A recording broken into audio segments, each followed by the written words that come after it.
hesitancy is an issue across many communities as we try to reach herd immunity. Healthcare workers are partnering with pastors, doctors, nursing associations, and everyday citizens to educate communities on COVID vaccine safety. As WPTV News Channel 5's Tori Dunham reports, here in Palm Beach County, there is an orchestrated effort to get black communities vaccinated.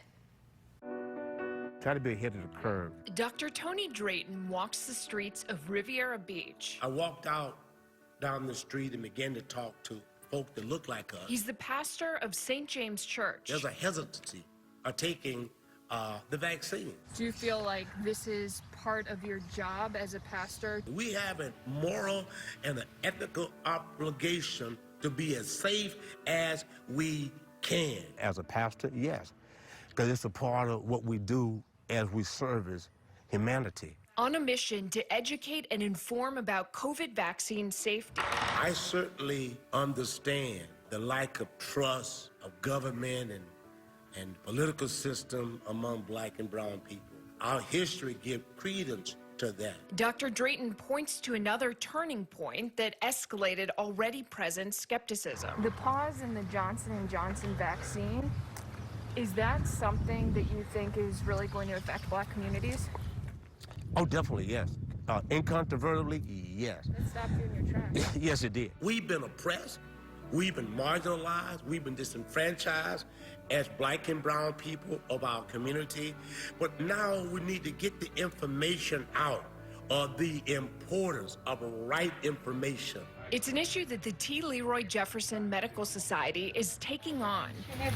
The group of healthcare professionals focuses on underserved communities in Palm Beach County. Especially since Johnson & Johnson, we've got to, make up a little ground because I think we lost a little ground on, some of our outreach efforts and things like that around the vaccine with people of color. Outreach efforts now amped up to deliver a simple message. The vaccine is safe and effective. I ran into a 13-year-old who told me that her family was afraid to get the vaccine because they thought they would die if they got the vaccine. And so we're trying to change that messaging. Public service announcements, bus wraps, word of mouth targeting specific family members. We have programming specifically targeting moms who are pregnant right now, but just in general, we find that moms are doing the shopping in families, and then also they help make those health decisions, and they're the ones who will say, hey, you need to go to the doctor to dad or the kids. So they really hold a lot of power in the family. They believe there's also power. And I had to say my goodbyes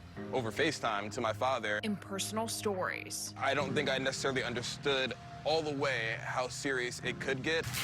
22-year-old Terrell Seabrooks from West Palm Beach now works with T. Leroy Jefferson Medical Society to share his story. Those percentages that we hear about, and we talk about how rare it is, it became a reality for me. On August 26th, when I lost my father to complications with COVID. Turning pain into purpose. One of the happiest days of my life was followed immediately by one of the hardest days of my life. The last conversation I had with my father, the last real one I had before he was admitted to the hospital, was to tell him that I had been accepted into law school.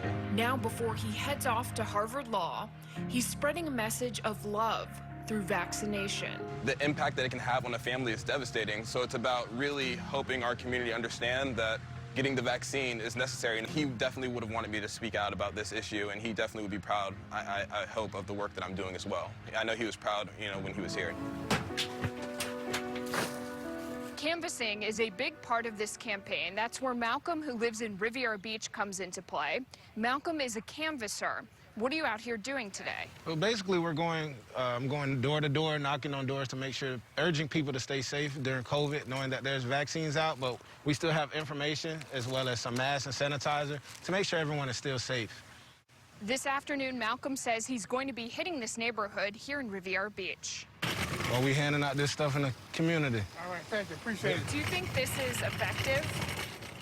Yeah, I believe it's very effective. A lot of people in the neighborhood like interaction, face-to-face interaction. What's your name? Malcolm. Yo! Knowing that I'm able to see them face-to-face and tell them these things, now they're able to ask questions that they have. There's a general sense it's that human interaction, real stories from trusted individuals that matters. Thank you so much. We are an organization of women of color and we go out and educate. Rashawn Ridley McCrae is the head of the Palm Beach County Black Nurses Association. The main thing is educate, educate, educate. The infectious disease nurse practitioner says the hesitancy is real. It's a big problem. It's a big problem, but it needs to be solved, and I think it can be solved. What I'm hearing from people is they are scared.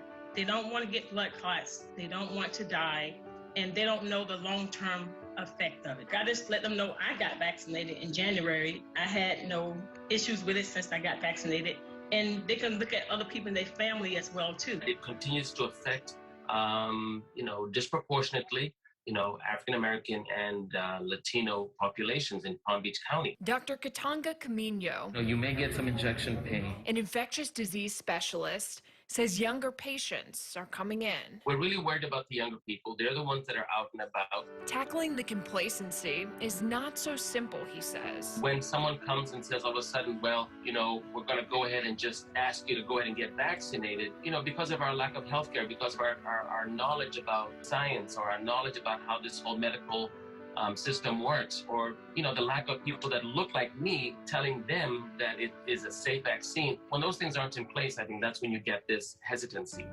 Now being confronted on multiple fronts in an effort to turn that hesitancy into herd immunity.